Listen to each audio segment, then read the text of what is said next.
So the book title is The Way of the Superior Man. That's another book that I'll recommend if after I die, I'm not even so scared of dying anymore. I've left enough good recommendations. I know I've not been the best example in terms of, just on a day-to-day point of view. Actually, I'm a good example in a lot of stuff, but I doubt myself, and I tell me that I'm not a good example because I know people seek that financial prosperity, that lavish lifestyle. And in my head, I keep tricking myself into thinking that is leading by a good example when you break through from a financial point of view, and that's not right. So let me rephrase that. I actually am a good example. I'm a great example. There's a lot of good attributes that I have in myself. That I am a good example, and I conduct myself accordingly in a great way. I'm saying the wrong, I'm using the wrong words, but I conduct myself in great ways with people. And again, I'm just doubting myself. I'm trying to compare myself to the world. I think it's called self-deprecating. Saying that I'm just it's not good, because at the end of the day, I actually am a fucking great person. If I fuck up, I sack it the hell up. I'm willing to admit it. I'm willing to fucking deal with the ramification. It just is what it is. I'll figure it the fuck out. So I have a work ethic. I'm willing to get my hands dirty. I'm also willing to put my fucking head in front of a book if I absolutely have to, and study my ass off if I have to. I don't like it. There's some good things about it. Really good things about it. Things that matter. I don't give myself enough credit. Nobody else is gonna give me the credit, so I better start giving myself credit for it. There's this book that I read, and I told myself it was recently I realized I had 59 copies of Audible books, and I said, man, that's it. The only reason I ended up buying that 60 is because I didn't cancel my membership and I got my free credit on Amazon. So I was like, what book was on my list? And it was just recently I heard a review. There was somebody reviewing this book in another form. They reviewed this book in another form.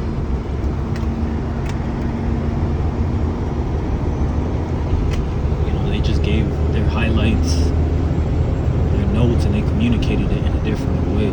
So I was like, damn, this book is fucking solid, to the point where I was like, dude, I'd like to play this with my son. So I ended up buying the book again. That the month started and I got a credit on it. I was a little bit mad, but I was like, fuck it, I'm gonna go ahead and order the book. And finishing on my thought as well is, I'm okay with, I don't want to, just hedging this up front, I'm okay if I passed away right now, because I've given enough recommendations from a virtual point of view that, assuming the YouTube and the videos that I've uploaded stays up, I've given enough recommendations that could alter the lives of so many people. So for that, my mission, I'm not going to say it's complete, but if I were to die today, I wouldn't feel like I would have prior to me talking about these things that have changed my life. This book again is called The Way of the Superior Man. I don't know how to pronounce his last name, but first name is David. And there's a chapter where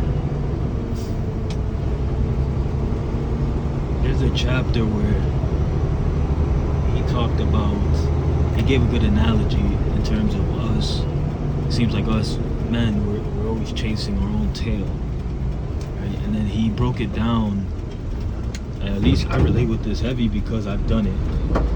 Most men really just need a nice place to live, comfortable. It doesn't even have to be super nice, but just comfortable, with enough room for whoever they are. Just that something comfortable, or just like simple shit, or at least me, I like simple shit. I like simple shit, and I know that even though I seem to want more stuff, I know that I'm okay when I'm living a simple life. I'm okay, like I'm genuinely happy. He gave a good example of hopping in the car and just looking at the trees, and you as a man, you know good.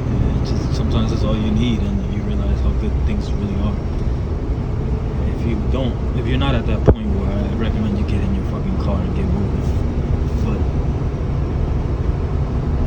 he gave that example, and then he said a lot of us, I'm gonna listen to it again, but he said a lot of us we feel as if we're chasing a tail. And when I heard that, I was like, okay, yeah, it's true, we feel like we're chasing a tail. And then he said, but ironically, that tail looks like a woman. And I was like, oh shit. And it's 100% true, because a lot of my unsatisfaction, a lot of the shit that I feel, I've not accomplished or whatnot, it's because of the results that I'm not getting with women. Outside of that, everything is good. Like, I'm happy. I work hard, of course, but that's always gonna be the case. I'm always gonna have to grind. There's little nuances to my life that are annoying, of course.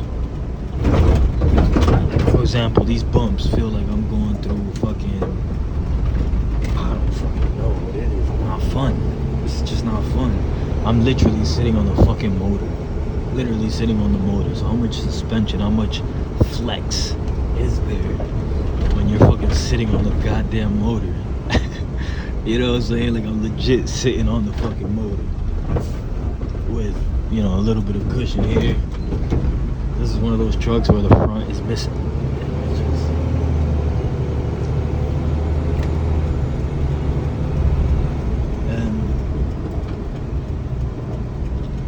And I try to be optimistic about it. That bothers me.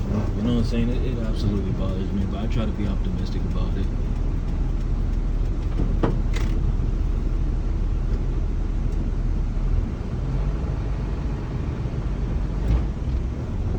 As optimistic as possible about it, but it is what it is,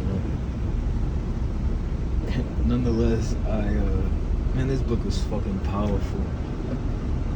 It gave perspective on, oh man, I have to get better with explaining stuff.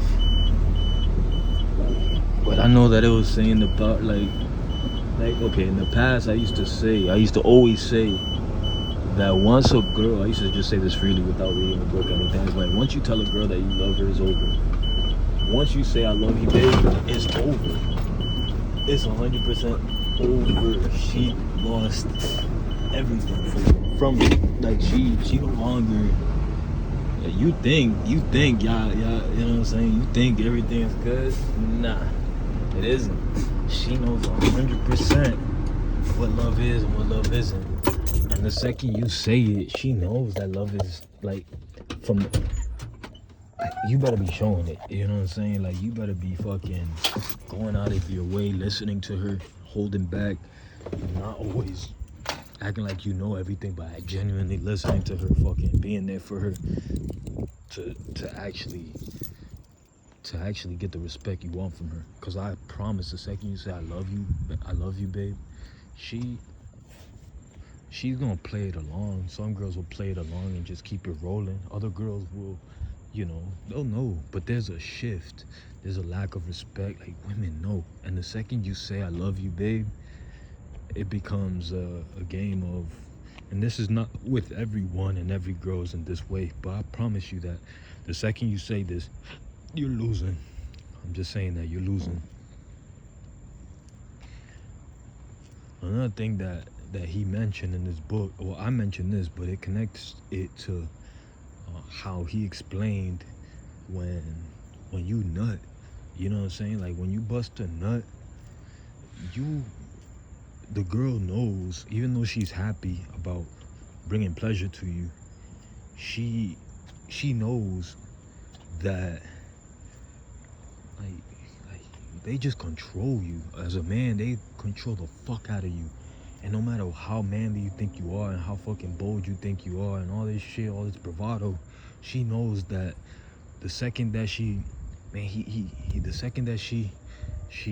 pretty much gets seductive, opens up her legs, and with a couple of moans Just one fucking cute little sound, and it's over. You know what I'm saying? Like, it's 100% over. She could suck the life out of you. And when I heard that, I was like, holy shit.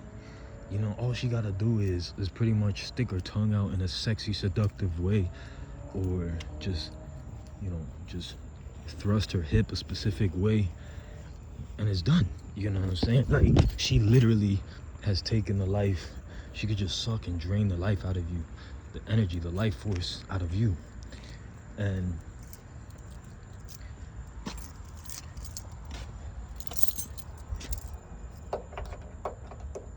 the crazy thing is that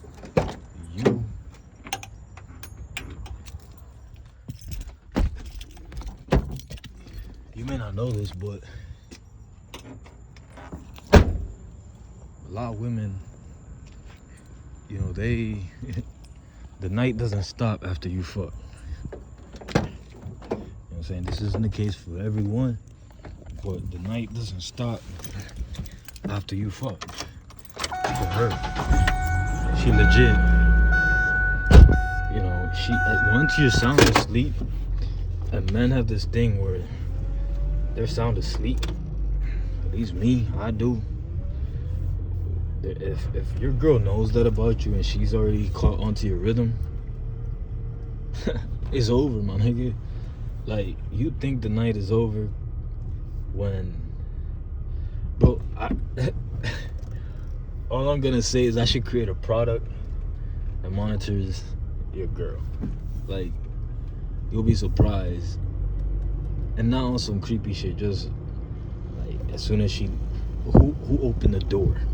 You know what I mean? Like, and data. Not on some you need to hear something. I'm talking about data, documented. How many times the door was open at what time? Something like that. That right there will tell you everything. Cause these women, bro, is crazy. I remember from a young age, I remember girls sneaking out the house when their parents was in the fucking house. And they've been doing this shit for a long time. And just like everybody and anything, you do something often, you're gonna get better at it. So for you to think that women just stopped sneaking out the house because you're the boyfriend now, listen. If your most coveted, loved, respected humans in life, which are 9 times out of 10 her parents that fed her at a young age and bathed her, took care of her, she was willing to risk that, sneak out the house, you think she's not gonna take that risk because you're dicking her down. Okay.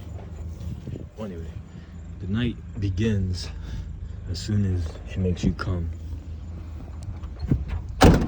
She is eager to make you nut. Eager. So your ass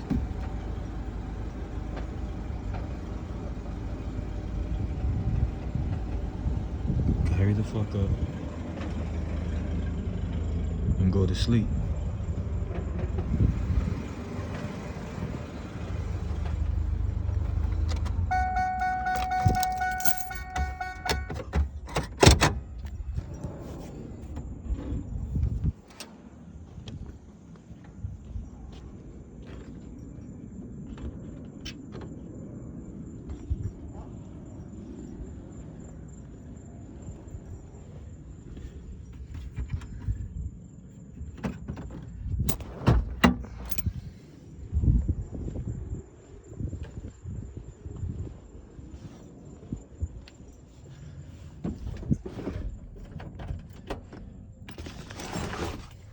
Man, I can't even say the amount of times that my girl would sneak out the house after we fucked.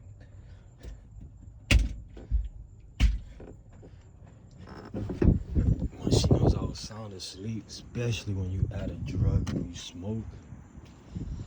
So, yeah, man. And not every girl's like this. I know for a fact, not every girl's like this.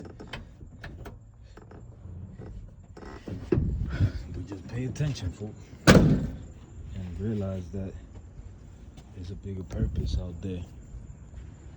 And the second that you make it her, you're missing out on life, because she knows how special she isn't.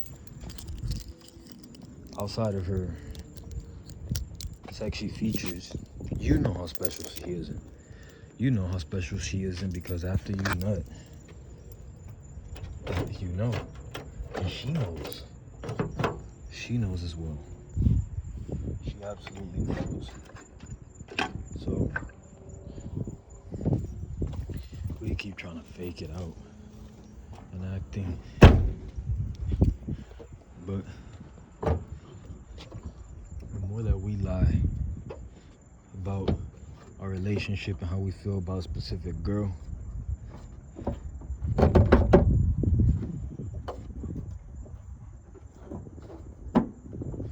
more that she's gonna play along with you as well.